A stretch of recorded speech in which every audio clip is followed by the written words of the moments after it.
আসসালামু আলাইকুম, welcome to my new video. আগের দিন রাতে বৃহস্পতিবার বাবা কার্টুন ভরে আমরুপালি আম নিয়ে এসেছিল আমাদের জন্য। এবছর এই আম বেশি খাওয়া হয়েছে আমার। আমরুপালি এত টেস্টি।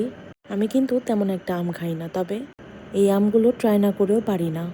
যাই হোক, এরপর শুক্রবার দিন সকালবেলা আমু দেখি বিফ খিচুড়ি রান্না করেছে, সাথে ছিল লাল চাপা শুটকি ভর্তা। খেতে এত দারুণ হয়েছে। সকালে আমরা তাড়াতাড়ি ঘুম থেকে উঠেছিলাম, যেহেতু ছোট ফুপ্পির বাসায় যাব। সেখানে আমরা যাচ্ছি ঠিক 5 বছর পর। ভেবেছিলাম গিয়ে সকালে নাস্তাটা করব, তবে সেটা আর হয়ে ওঠেনি।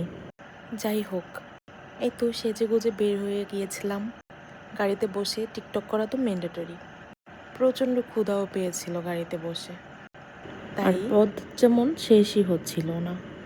এরপর আমরা একটা প্লেসে কিছুক্ষণ দাঁড়িয়ে কিছু স্ন্যাক্স আইটেম খেয়ে নিই। এরপর চলে যাই ফুপির বাড়িতে। সেখানে গিয়ে ফার্স্টে সবার সাথে দেখা টেকা করে চলে আসি বাহিরে।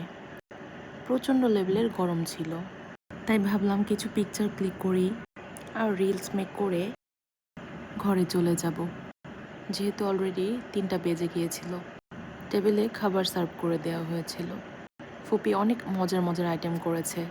ছিল মাছ ভুনা, কালো জিরা ভর্তা, শুটকি ভর্তা, বাদাম ভর্তা, পুঁইশাক ছোট মাছ দিয়ে রান্না করা, আর কুরবানির ঈদ যেহেতু গরুর গোশত তো থাকবেই। আরও করেছিল কাইকা মাছ ভুনা, ট্যাংরা মাছ ভুনা। ফুপির হাতের মাছের আইটেম এমনিতেই খুব টেস্টি হয়।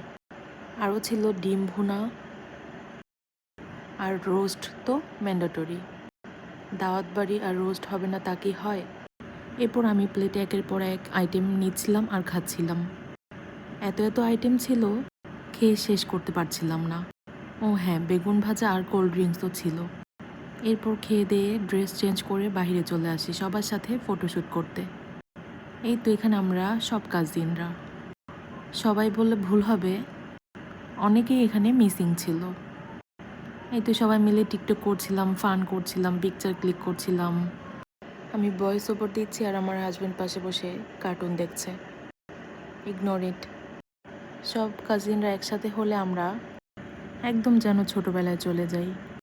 আর ফুপির বাড়ি আসবো, বৃষ্টি হবে না তা কি করে হয়? ছোটবেলাও যখনই আসতাম তখনই বৃষ্টি হতো, আর সেদিনও হচ্ছিল। সময় সুযোগ ছিল না, যার কারণে বাড়িটা তেমন ঘুরিয়ে দেখাতে পারলাম না। গ্রাম্য পরিবেশে অসাধারণ এক বাড়ি।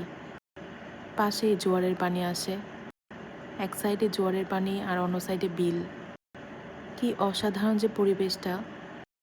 সেখানে গেলে সবসময় আমাদের মনটা ভালো হয়ে যায়। যাই হোক, বাসায় চলে আসলাম। আর মাছ ভুনা পছন্দ করেছে বলে ফুপি আমাকে বক্সে করে দিয়ে দিয়েছিল। সাথে ছিল আম্মুর করা বট ভুনা, যেটা আমি ভাজা ভাজা করে নিয়েছিলাম, আর একটু আলু ভর্তা করেছিলাম। কেন জানি এত জার্নির পর রাতের বেলা প্রচণ্ড ক্ষুধা পেয়েছিল, আর মজার মজার খাবার দেখে তো লোভ সামলাতেই পারিনি। তাই তো টেবিলে ভাত, ভর্তা আর কি সব আইটেম নিয়ে বসে পড়লাম। আম্মুর বট ভুনাটা খেতে এত মজা হয়েছে। আমি সবার হাতেরই বট ভুনা খেয়েছি, কিন্তু আম্মুর মতো বট ভুনা কেউ বানাতে পারে না। এক কথায় খেতে অসাধারণ হয়। আজকে ফুপির হাতের প্রতিটি খাবার এত মজা হয়েছে যে প্রশংসা না করে পারলামই না। বড় ফুপি মারা গেছে 1 মাসের বেশি হয়ে গেছে। সব ফুপিরা যেহেতু এসেছিল, তিনিও তো আসতেন বেঁচে থাকলে। যাই হোক, তার কথা খুবই মনে পড়ে মাঝে মাঝে। সবাই তার জন্য দোয়া করবেন, আর বাকি সব ফুপির জন্য। আল্লাহ হাফেজ।